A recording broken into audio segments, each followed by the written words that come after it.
Welcome back to the Essentially You podcast. I'm your host, Dr. Marisa Snyder, and I'm here to help you rock your hormones and feel great in your body so that you can reclaim more energy, vitality, and joy and become the CEO of your health. Let's jump on in. Hey, one more thing. Let's talk about the thing we all want more of, energy.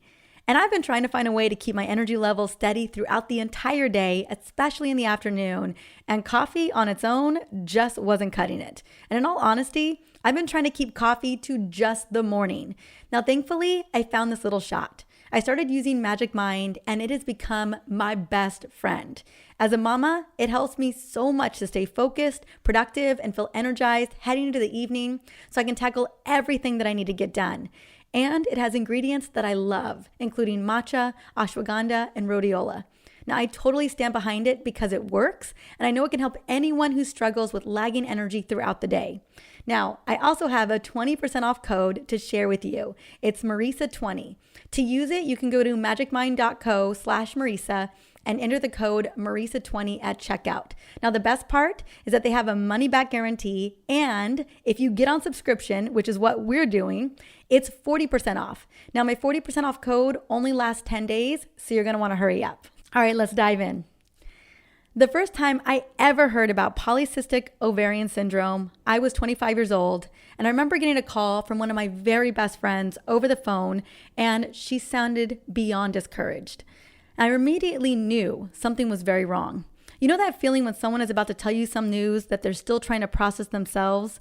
It was that sort of news. And the reason why her PCOS diagnosis hit so hard was because of the stone cold advice she was given by her doctor. Not only was this her fourth doctor, because the other doctors just shrugged off her symptoms as simply bad periods, because obviously bad periods are normal for women. Now, this newest doctor diagnosed her with polycystic ovarian syndrome, which honestly, thank goodness she got an official diagnosis, but then basically told her in the same sentence that she was not going to be able to have kids unless she explored infertility treatment, and the only way to manage her PCOS symptoms was getting on hormonal birth control ASAP. Now, she was shocked and a bit in disbelief as she walked in the door. And honestly, how would it feel if you received this news, right? Devastated, confused, angry? All three would be appropriate. Now, I was angry for her. I was outraged. And I immediately thought there had to be another way. Now, what's really great is that there are other ways to treat the symptoms of PCOS. We have learned so much about PCOS in the past 10 years alone, and there are so many wonderful practitioners and books and programs. And again, this episode is going to dive into a lot of that today that really addresses the root causes of PCOS and then what we can do to start reversing those symptoms so that you feel great in your body. And that's literally what I'm here to talk about today. I want to shed some light on PCOS and some of the natural options that you have to heal your body. Because here's the deal. PCOS is a series of symptoms that can be treated once we understand the root cause. And today, I wanted to dive deeper into the connection between insulin resistance and polycystic ovarian syndrome, because insulin resistance can be one of the main root causes. This was the case for my bestie. Yet, as you heard a little minute ago, it wasn't even a part of the conversation, right? It was, here's your diagnosis, here's your birth control pills, bye-bye, right? If you want to get pregnant, come see us for infertility treatment. So again, I just want you to know, if you are struggling with polycystic ovarian syndrome, or you've got friends or family members, which no surprise, probably each and every one of us does, there are a wonderful slew of solutions and tools at our fingertips that we can really tap into. But I'm getting ahead of myself. So I want to just first define, what is polycystic ovarian syndrome? Well, it is known as an inflammatory endocrine disorder characterized by high androgens. So for example, this would be increased testosterone in the body and elevated luteinizing hormone, although this is not the case for every single person. Now, the elevation of these hormones, these very critical hormones, oftentimes prevent our ovaries from creating follicles that reach the stage of ovulation. In fact, 60% to 80% of women with polycystic ovarian syndrome have excess androgens. Now, these androgens, again, are testosterone, DHEA, DHT. There's a number of them that can be increased that can lead to symptomology. Now, because PCOS prevents the ovarian follicles from reaching the ovulation stage, it causes significant delays in ovulation or even prevents ovulation altogether. This causes irregular or non-existent periods, which is often a classic sign of PCOS. It's often one of the first things that you really notice or suspect that, maybe I am dealing with PCOS here. Now, PCOS is the most prevalent hormone imbalance in women of reproductive age, and it can continue all the way into menopause. There are over 100 million women worldwide, and PCOS is the leading cause of ovulatory infertility. Now, PCOS is not a one-size-fits-all syndrome, obviously, right? Nothing ever is. Hence, women are dismissed for their symptoms or misdiagnosed completely. Now, on average, it takes about 3 to 5 years for women to get an official polycystic ovarian syndrome diagnosis. But I love episodes like this because you can start looking at and kind of assessing for yourself if some of the symptoms that you're dealing with could be pointing in that direction. And we're going to get to that in just a second. As I mentioned, PCOS is a collection of symptoms that may have different root causes, and some might not even include polycystic ovaries. That's super important to note. In fact, approximately 20% of women who do not have polycystic ovarian syndrome have cysts on their ovaries, and about 30% of women who do have PCOS do not have cysts. And it's important to note that cysts are really not cysts at all. They are follicles that haven't fully developed in the maturation process towards ovulation. Now, here are some of the most common symptoms of polycystic ovarian syndrome. And I want you to listen closely because, again, if you're struggling with irregular menstrual cycle or you're noticing that you're skipping your period and you're not in perimenopause heading into menopause, this is something we may want to look into as well. So, irregular or absent ovulation and periods, fertility issues, depression, sleep issues like sleep apnea, anxiety and mood swings, insulin resistance, elevated androgens, mid-cycle ovulatory pain, acne or oily skin, hair growth on the face or other parts of the body like the chest, male pattern baldness, and unwanted weight gain or an inability to lose weight, and potentially obesity. So now that you're aware of the most common symptoms of polycystic ovarian syndrome, how is it officially diagnosed, right? If it takes 4 to 5 years to get diagnosed, let's get into the nitty-gritty of how it goes down. That way, if you're suspecting that you may have PCOS, or maybe you have a friend or a family member, or even a daughter who is struggling with irregular periods, I just want to just share not only what those common symptoms are, which we just did, but also how do we get an official diagnosis so you can be advocating for this when you go to your doctor. That way you're not having to go to 4 or 5 different doctors like my best friend did back when she was in her 20s. Diagnosis of polycystic ovarian syndrome can be made when at least 2 out of the 3 of the following criteria are met. So first criteria, the ovaries are polycystic because 12 or more follicles are visible on one ovary, or the size of one or both ovaries are increased. And this would be done on an ultrasound most of the time. Again, 30% of women with PCOS may not have polycystic ovaries. So super important to note. That's why it says we're looking for 2 out of the 3 following criteria. Next, there are high levels of male androgens, male hormones in the blood, right? Hyperandrogenism. Symptoms suggest excess androgens such as excessive facial hair or body hair, again, on like the chin, the face, the chest.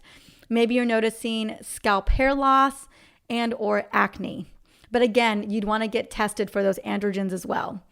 And then the third criteria is there is menstrual dysfunction, such as a lack of periods or menses. So menstrual flow is missing, menstrual irregularity, so inconsistent periods, or a lack of ovulation known as anovulation. This is where an egg is not released. And with this third criteria, I just want to emphasize how important, how critical it is for us to be tracking our menstrual cycle so we can be looking out for inconsistencies. We can be looking out for the shortening of our period or an elongation of our period, if it's irregular, if we actually ovulate or not. These are really important cues to let us know, are we struggling with insulin resistance? Are we struggling with a sluggish liver? Are we struggling with higher than normal androgens like testosterone? Again, when we track our cycle, we can get more information about what is going on. Now, with these 3 criteria, a woman can be diagnosed with PCOS even if she has regular periods or normal androgen levels. This means women with PCOS can experience very different types of symptoms, right? It can really range. Now, you cannot treat PCOS until you first ask, why in your unique case do you not ovulate? What's going on? Like, what is going on that's unique to you? Because my best friend having PCOS, her symptoms, the cause, all of those things could be so different if I had PCOS, right? We could have it for different reasons. We could be experiencing different symptoms. Again, every single one of us is unique. And that's why I find it's always important to not only know the tools that you've got in your toolbox, but also be working with a practitioner who really understands a very integrated approach, right? Who is not a one pill fix all approach, like putting you on the combination pill. Now, I want to talk a little bit about what causes PCOS. I have people ask me all the time. Now, genetics can play a role, but it doesn't make it your destiny. We can always dim down our genes so that they are not fully expressing and leading to symptoms of PCOS, right? We can always dim down our genes for everything. I talk about how I have a genetic propensity for type 2 diabetes and insulin resistance as well. But I'm able to dim that down so that doesn't have to ever be my fate. So one of the biggest root causes, speaking of insulin resistance, for PCOS is insulin resistance. And today I want to break down that connection because that's the connection we don't often hear a lot about, but man, it's like the elephant in the room. So according to some of the newest research, insulin resistance is one of the root physiological imbalances in most, if not all, cases of PCOS. This happens when your pancreas needs to pump out more and more insulin in response to high blood glucose levels. And as I've shared here on the podcast, honestly, a ton of times, insulin is released by the pancreas in response to elevated blood glucose. Its job is to shuttle the sugar from our blood into the cells so that it can be burned for energy or stored for fat. However, if blood sugar levels are constantly elevated or they're constantly spiking, insulin is constantly being released, and we end up leading towards hyperinsulinemia, which means that there is a lot of insulin in the blood at all times. In this case, the cells become resistant to the constant insulin in order to preserve themselves, and we need an even bigger signal to lower the blood sugar. Now, when insulin resistance goes on for a while, you can have high levels of insulin and high levels of blood inside of the sugar, leading to prediabetes, obesity, and type 2 diabetes. And if you want to dive deeper into the mechanism of insulin resistance on our reproductive health, I highly recommend checking out episode 288, How Glucose and Insulin Impacts Our Reproductive Health. And I'm going to have the link in the show notes. I also have a lot of other episodes diving deeper into insulin resistance, especially in perimenopause and heading into menopause, because that's when we really start to see the big shifts and changes. But obviously, we're seeing this in younger girls, in their teenagers, in their 20s. What we may see as, prediabetes in perimenopause, we're seeing as PCOS in our 20s. So kind of just an example of what can be going down early on in life. And then we start to see it even get worse over time. Now, as it would happen, insulin is a fat storage hormone that concentrates fat in your abdominal region. So if you're ever wondering why you are struggling with belly fat, yes, it could be cortisol. Yes, it could be stress, but more likely it's a combination of cortisol and it's a combination of insulin resistance that's leading to fat storage in the abdominal area. Now, high insulin levels can tell the ovaries to actually make more testosterone. This is why some women with PCOS have symptoms of excess androgens like dark hairs on the face, chin, and belly. Remember, it was upwards of 80% of women have higher androgens, often related to insulin resistance. Now, high insulin also has the potential to alter the very precise balance of follicle-stimulating hormone, FSH, and luteinizing hormone. See, too much insulin causes the pituitary gland to release more luteinizing hormone in proportion to follicular stimulating hormone. Now, too little FSH, follicular stimulating hormone, that the follicles cannot mature adequately, and the dominant follicle is never formed. Now, instead, what ends up happening is we end up producing many immature follicles, aka cysts, on our ovaries, hence polycystic ovarian syndrome. Now, if you have polycystic ovarian syndrome, like you've gotten the diagnosis, it's totally worth, and your doctor should be doing it anyway, but if they're not doing it, ask your doctor for fasting insulin and fasting glucose to be drawn, every 3 to 6 months, honestly, along with the hemoglobin A1C. And what we're looking for is a fasting insulin level under 8 and a fasting blood sugar level, fasting glucose level under 85. That's what we're looking for, right? And that's going to be we get ourselves back into that optimal range. Now, better yet, you've heard me talk a lot about this. I really want you to consider investing in a continuous glucose monitor, even for 2 weeks, so that you can track your blood sugar in real time and get a clear picture of what foods and lifestyle practices that you're doing every day that could potentially be driving high blood sugar levels, right? Again, the bigger tests, the fasting insulin, the fasting glucose, the hemoglobin A1C, these are all great measures to be looking at for, every 6 months or so, especially with PCOS. But the best way that you can really know what's going on with your body, literally 24/7, is with the CGM. And because there's such a strong connection between insulin resistance and PCOS, especially if you have weight gain that you can't get rid of, like that stubborn belly fat isn't going away, you definitely know that insulin resistance is at play here. And the more information, like real-time information that you can get, the better.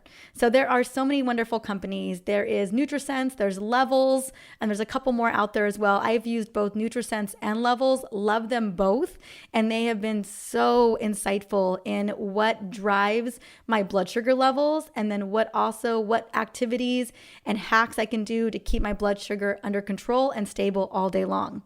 Now, because insulin resistance is such a major player as a root cause and as a reason for continued symptoms, here are the biggest culprits for driving insulin resistance and, in turn, potentially driving worser symptoms of PCOS. So the most common contributor to insulin resistance is, it's diet, right? It's a diet that is high in simple carbs and processed foods.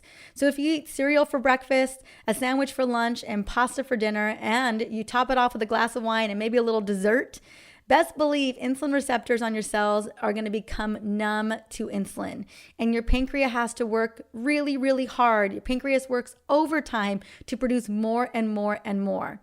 Now, another important contributor here is stress. We talked about that, belly fat. It's a combination of insulin resistance and stress. Stress is a big one here. Whether it's working 80 hours a week at a job you are not liking, or you're not able to sleep and get that rest and repair, or you are overcommitted because you've got kids, you've got parents, you've got community project, you got all the things, right? Or it's an internal stress like a chronic infection, or it's eating foods that react with your immune system, or having a high toxic load. These stressors tell your brain to send a signal for cortisol, aka the ultimate survival hormone, the stress hormone, the universal cause all kinds of havoc hormone. When it's done too much, it's released from the adrenals. And if cortisol is being overproduced on a regular basis, I'm talking about daily, it can also lead to insulin resistance, right? They are interconnected, those two. So given diet and given stress, right, two major lifestyle factors that are having a major impact on each and every one of our lives, I want to talk about what we can do to restore insulin sensitivity. And here's the deal. If you're listening to this and you don't have polycystic ovarian syndrome, but you are concerned about maintaining happy blood sugar levels, this episode is still for you. And if there's someone in your life that's got PCOS and they have no idea about the insulin resistance connection, please take a moment and share this episode with them via text message. So as I mentioned, we know now that there's a big connection between insulin resistance and PCOS. And I told you I'm going to tell you the ways that we can help reduce insulin inside of the blood.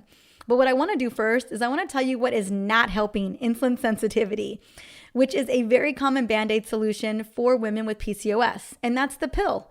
The pill is not a treatment for this type or any type of PCOS because it impairs insulin sensitivity. I'm going to repeat that again.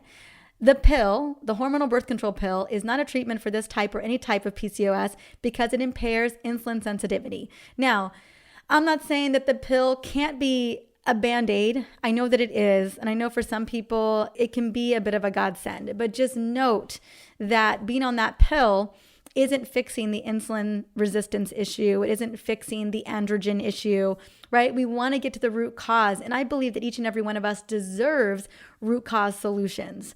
And when it comes to insulin resistance, we know that it has major tentacles in other parts of the body that it can wreak havoc in, right? The brain, the cardiovascular system, our inflammation system wide. So again, it's not just the reproductive system that we're thinking about when it comes to insulin resistance. Just today, I wanted to put a spotlight specifically on the reproductive system and polycystic ovarian syndrome.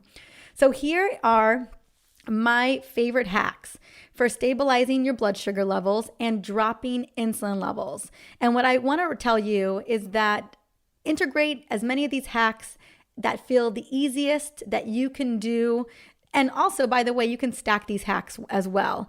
Now, what I love about this is that providing recommendations for insulin resistance is amazing because, again, if 80+% of women with PCOS are struggling with insulin resistance, not only are these a win-win, but I want to plead the case that the majority of us, like 90+% of us after the age of 40 are struggling with some level of insulin resistance. So these hacks are a win for anyone, no matter what.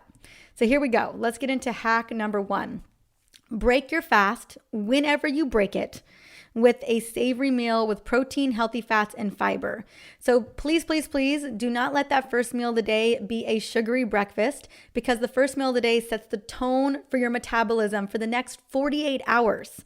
So what you do at breakfast is going to set your body up for the next 2 days.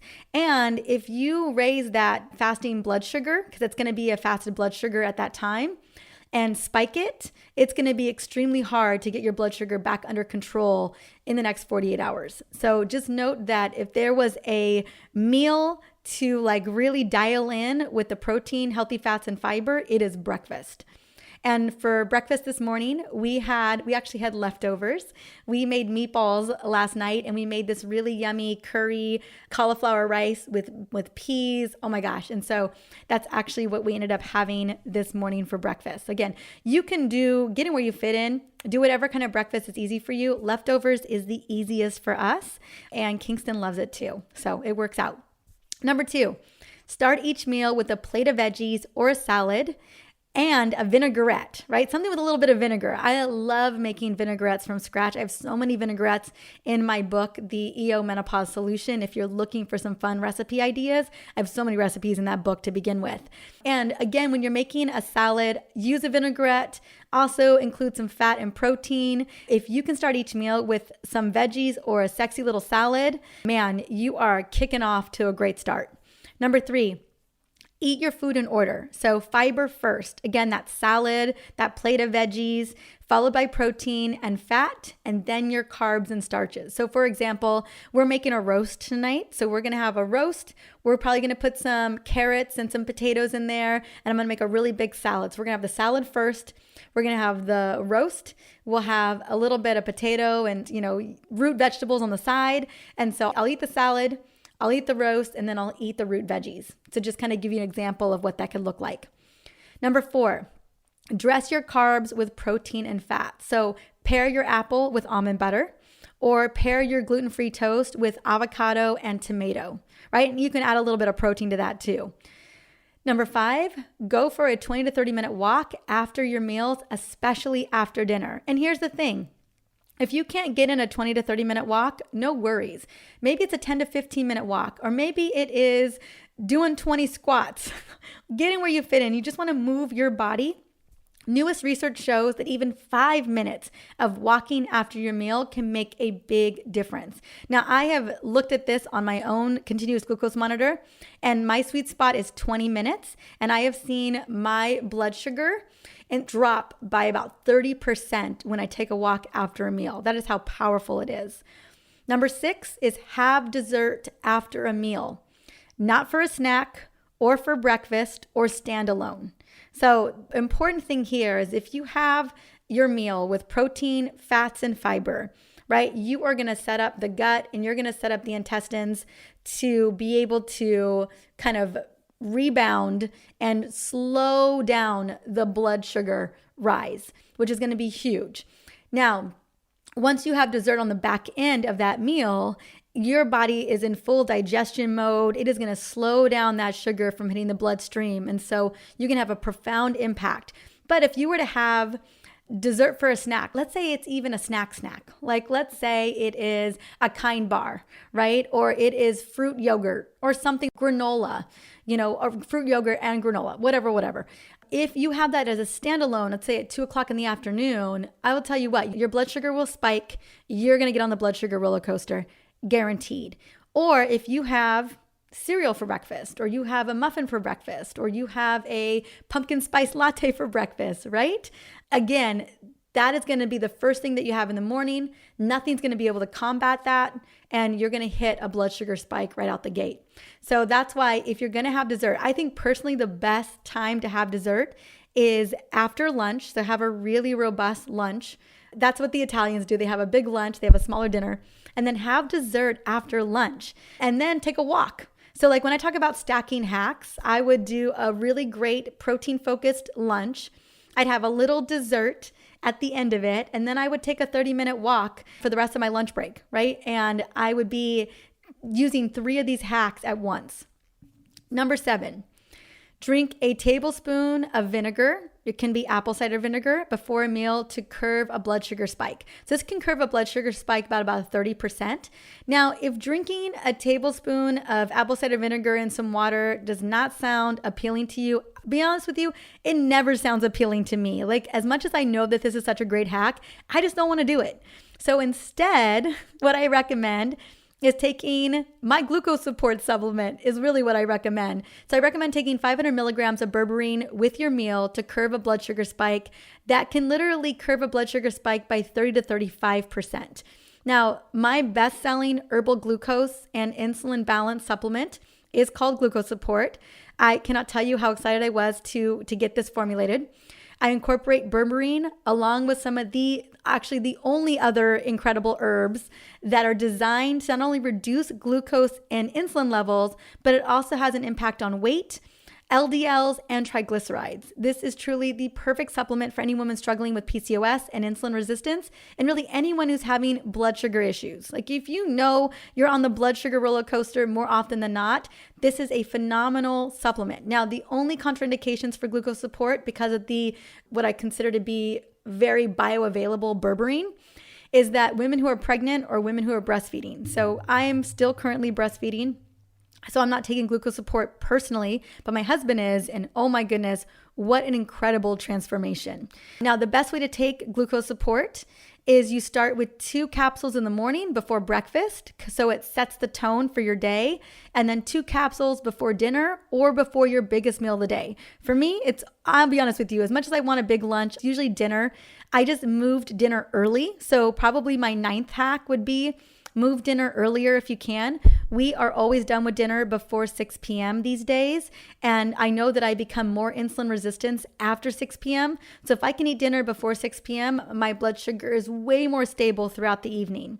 And when my husband takes Gluco Support before dinner and we eat before 6 o'clock, he has almost no movement whatsoever. It is amazing. That's why I love this product so much. And we've had a lot of testimonials come on with Gluco Support where people have worn continuous glucose monitors, or they have been testing their fasting blood sugar every 3 months because they have prediabetes, and their numbers have dropped significantly. So I love it. Now, if you want to go and grab a bottle of Gluco Support, I will have it in the link in the show notes. It's 10% off if it's your first time ordering and the Essentially Whole store. But man, this is a supplement that I just think is going to keep on doing big things for people. Now, if you are consistent with these, well, technically 9 hacks, I gave you another hack today, which is eat dinner earlier. Over the course of a couple of months, you are going to lower your blood sugar. And in the long term, you're going to lower your insulin levels. And that's the name of the game. That's the goal. Now, if you're thinking to yourself, I want something that's going to reverse my symptoms like yesterday, because you don't want to wait, I do have something that can get the job done faster. If you are looking for an easy yet profound reset on your blood sugar, your insulin, and overall system inflammation, and also looking to heal your gut and liver, the number one thing I recommend is my 14-day detox program. I cannot tell you how many women, hundreds of women, have gone through the program who've had PCOS and have gotten such incredible results, including getting their menstrual cycle back on track and dropping weight and seeing a lot of their other symptoms go away as well. And this includes my best friend from the story I shared at the very beginning of this episode. My bestie who got her diagnosis at 27 years old, didn't have a period for, well over a decade, and then decided to get off the pill in her early 40s. And she did my 14-day detox program, she and her husband, and got her period back for the first time in like 20 years, or maybe it was like 17 years, something like that. And she lost 15 pounds on the program too, all in 14 days. And her period has stayed since then. I think she was maybe like 41 when she did it. So I just wanted to share, that was one of my favorite testimonials ever, is seeing my best friend get her cycle back, totally shocked. Like, she called me and she was like, oh my gosh, what is happening? And again, when we can get insulin resistance checked and we can drop the inflammation, our body wants to get back into the normal rhythm of things. Even if it's been, a decade and a half, right?